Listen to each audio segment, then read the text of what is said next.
আসসালামু আলাইকুম। আমরা এর আগের ক্লাসে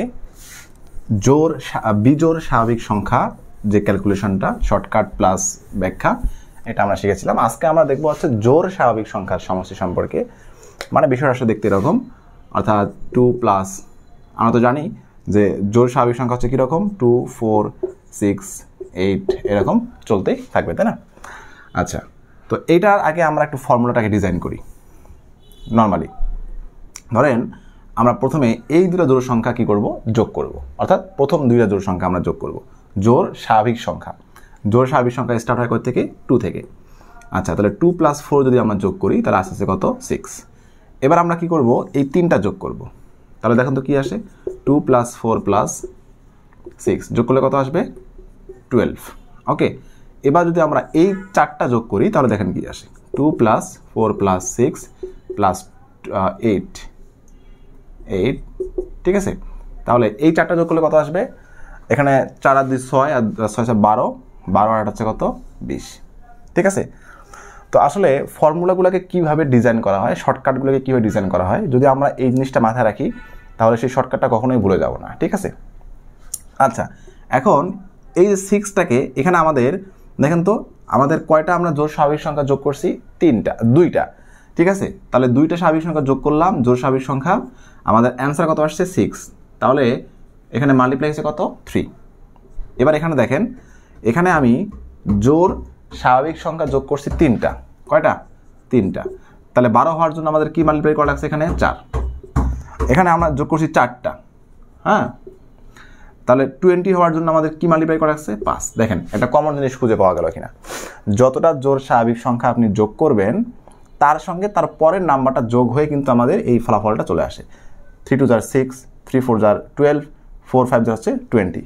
ঠিক আছে? তাহলে যদি আমরা এখন n সংখ্যক জোড় সংখ্যা যদি যোগ করি, n সংখ্যক জোড় স্বাভাবিক সংখ্যা যদি যোগ করি তাহলে আমাদের অ্যান্সার কত আসবে, n × n + 1। ঠিক আছে? এই যে এরকম।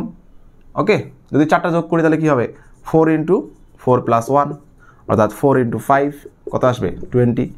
এরকম যদি আপনি 100টা যোগ করেন, 100টা জোড় স্বাভাবিক সংখ্যা যদি যোগ করেন তাহলে এই ফর্মুলা ইউজ করে আমরা সমাধান করতে পারবো ইনশাল্লাহ। ওকে, আচ্ছা, এবার আসেন যদি এরকম একটু বড় নাম্বার থাকে, ধরেন 2 থেকে শুরু হয়ে গেছে 4 + 6 + ... +100 পর্যন্ত, তাহলে সেক্ষেত্রে আনসার কি আসবে?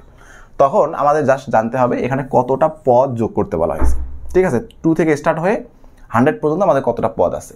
তো জোড় স্বাভাবিক সংখ্যার পদ সংখ্যা নির্ণয় করার জন্য আমাদের নিয়মটা হচ্ছে, এই যে লাস্টের যে পদটা আছে এই পদটাকে আমরা 2 দ্বারা ভাগ করে ফেলবো। তাহলে এখানে 100 আছে, 100কে 2 দ্বারা ভাগ করলে কত আসে, 50। তাহলে এই যে জোড় স্বাভাবিক সংখ্যার 100 পর্যন্ত পদ আছে কয়টা, 50টা। তাহলে 50টা যদি থাকে তাহলে আমরা কি করতে পারবো, 50 × 50 + 1, তাহলে কত আসতেছে, 50 × 51। এটাকে মাল্টিপ্লাই করলে কত আসে, 5 × 5, 5 × 5 = 25। ঠিক আছে? তাহলে 100 পর্যন্ত যদি আমরা স্বাভাবিক সংখ্যাগুলো যোগ করি তাহলে আমাদের আনসার আসবে 2500। ওকে, আচ্ছা, তাহলে এবার বলেন তো, যদি এরকম থাকে 2 + 4 + 6 + ... +2x, তাহলে এখানে এই সংখ্যাটার অর্থাৎ এই ধারাটার যোগফল কি হবে? এটাও আমাদের কি জোড় স্বাভাবিক সংখ্যার যোগফল, বাট এখানে লাস্টের যে পদটা আছে সেটা 2x। ওকে, তাহলে এখানে কতটা পদ সংখ্যা আছে সেটা আমরা কীভাবে বুঝবো? আমি এটাকে কি বললাম, জোড় স্বাভাবিক সংখ্যার লাস্টে যে পদটা দেওয়া থাকবে এটাকে 2 দ্বারা ডিভাইড করবেন। তাহলে এখানে 2 দ্বারা ডিভাইড করলে কত হবে, 2x কে যদি ডিভাইড করি তাহলে আনসার হবে x। তাহলে পদ সংখ্যা কত, x। তাহলে পদ সংখ্যা যদি x হয় তাহলে আমাদের সমষ্টি কত হবে, তাহলে x × x + 1।